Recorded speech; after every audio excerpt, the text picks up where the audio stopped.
England की आधुनिक इतिहास को समझ रहे हैं और इस सीरीज की ये हमारी चौथी वीडियो है। अगर आपने हमारी पिछली वीडियो नहीं देखी तो एक बार ज़रूर देखिए। इस वीडियो में हम इंग्लैंड किंग एडवर्ड 6 के शासनकाल के बारे में समझेंगे, तो वीडियो अंत तक ज़रूर देखें। शुरू करते हैं। 28 जनवरी 1547 को इंग्लैंड किंग हेनरी 8 की डेथ हो गई। इसके बाद उनके बेटे एडवर्ड 6 जो इकलौते थे, मात्र 9 वर्ष की आयु में उनको इंग्लैंड का सम्राट बनाया गया। क्योंकि ये नाबालिग थे तो शासन चलाने के लिए एक काउंसिल नियुक्त की गई, जिसे काउंसिल ऑफ रीजेंसी कहा गया, जिसका नेतृत्व एडवर्ड 6 के मामा एडवर्ड सीमोर कर रहे थे। बहुत जल्द ही इन्होंने ड्यूक ऑफ समरसेट की भी उपाधि हासिल कर ली। इस वक्त तक मार्टिन लूथर द्वारा चलाए गए धर्म सुधार आंदोलन काफ़ी रफ्तार पकड़ चुका था और क्रिश्चियनिटी 2 हिस्सों कैथलिक तथा प्रोटेस्टेंट में बंट चुकी थी। इंग्लैंड में भी प्रोटेस्टेंट की संख्या काफ़ी अधिक थी। साथ ही किंग एडवर्ड 6 और उनके मामा एडवर्ड सीमोर प्रोटेस्टेंट का ही समर्थन कर रहे थे। उस वक्त तक स्कॉटलैंड वाले कैथलिक चर्च के समर्थक थे। तब एडवर्ड सीमोर ने स्कॉटिश किंग की बेटी मैरी का विवाह एडवर्ड 6 से कराने की योजना बनाई कि स्कॉटलैंड भी प्रोटेस्टेंट हो जाए, परंतु इस बात से स्कॉटिश किंग जेम्स 5 ने इनकार कर दिया, जिसके कारण एडवर्ड सीमोर ने अपनी सेना लेकर स्कॉटलैंड पर चढ़ाई कर दी, जहाँ पिनकी नामक एक स्थान पे इन दोनों सेनाओं के बीच युद्ध छिड़ गया, जिसे बैटल ऑफ पिनकी के नाम से जाना जाता है। इस युद्ध में स्कॉटलैंड हार तो गया, परंतु इंग्लैंड अपने मकसद में कामयाब ना हो सका, क्योंकि युद्ध के दौरान ही स्कॉटिश किंग जेम्स 5 अपनी बेटी मैरी को फ्रांस भेजकर उसकी विवाह फ्रांसीसी सम्राट के बेटे से करवा दिया, जिसके कारण इंग्लैंड और स्कॉटलैंड में कई वर्षों तक तकरार चलते रहे। अब जब किंग एडवर्ड 6 और उसके मामा एडवर्ड सीमोर प्रोटेस्टेंट मत का समर्थन कर रहे थे, तो इन्होंने इंग्लिश चर्च में सुधार करना आरंभ किया और यहीं से इंग्लैंड में धर्म सुधार आंदोलन को भी समर्थन मिला। क्योंकि किंग हेनरी 8 ने अपने टाइम में ऐसा कुछ नहीं किया था जो कैथलिक चर्च का विरोध करता हो, परंतु अब स्थिति बदल चुकी थी और अब इंग्लैंड में प्रोटेस्टेंट मत का बोलबाला था।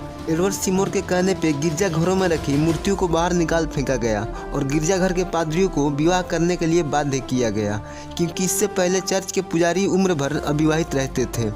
हेनरी 8 का कानून एक्ट ऑफ 6 आर्टिकल जो कैथलिक चर्च का समर्थन करता था, उसे रद्द कर दिया गया और चर्च में लैटिन भाषा या पुराने शब्दों में प्रार्थना करना पूरी तरह से बंद कर एक नई अंग्रेजी भाषा की पुस्तक first prayer book of Edward 6 से प्रार्थना करवाया जाने लगा, जिस बुक को पार्लियामेंट ने भी स्वीकार किया।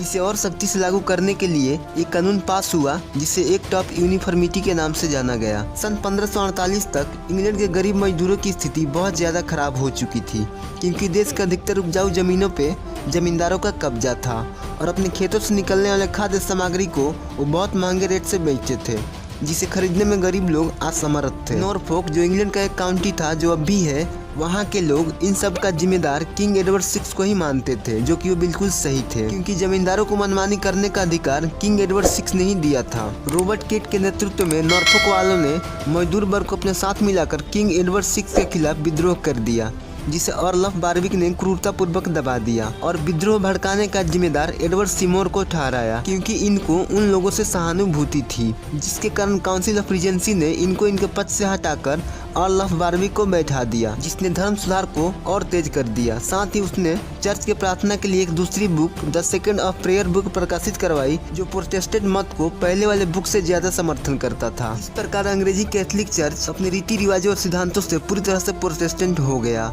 इसी बीच सन 1552 के आखिरी दिनों में किंग एडवर्ड 6 बीमार पड़ गए और जल्द ही पता चल गया कि उनकी ये बीमारी लाइलाज है। अर्ल ऑफ बारविक नहीं चाहता था कि एडवर्ड 6 के बाद उनकी सौतेली बहन मैरी सत्ता पे बैठे, क्योंकि वो पूरी तरह से कैथलिक थी। बारविक ने किंग एडवर्ड 6 से ये वसीयत लिखवा ली कि उनके बाद उनकी चचेरी बहन लेडी जेन ग्रे इंग्लैंड की क्वीन बनेगी, क्योंकि वो प्रोटेस्टेंट थी और उसका विवाह अर्ल ऑफ बारविक के बेटे से हो चुका था। 6 जुलाई 1553 को जब किंग एडवर्ड 6 की डेथ हुई, तब उसकी सौतेली बहन मैरी भी राज सिंहासन दावेदारी के लिए उठ खड़ी हुई और बारविक ने बिना देर किए लेडी जेन ग्रे को इंग्लैंड की क्वीन घोषित कर दिया, परंतु आखिरी फैसला पार्लियामेंट को करना था। अब पार्लियामेंट क्या निर्णय करता है, इसे हम नेक्स्ट चैप्टर में समझेंगे। वीडियो को लाइक करें, चैनल को सब्सक्राइब करें और शेयर जरूर करें।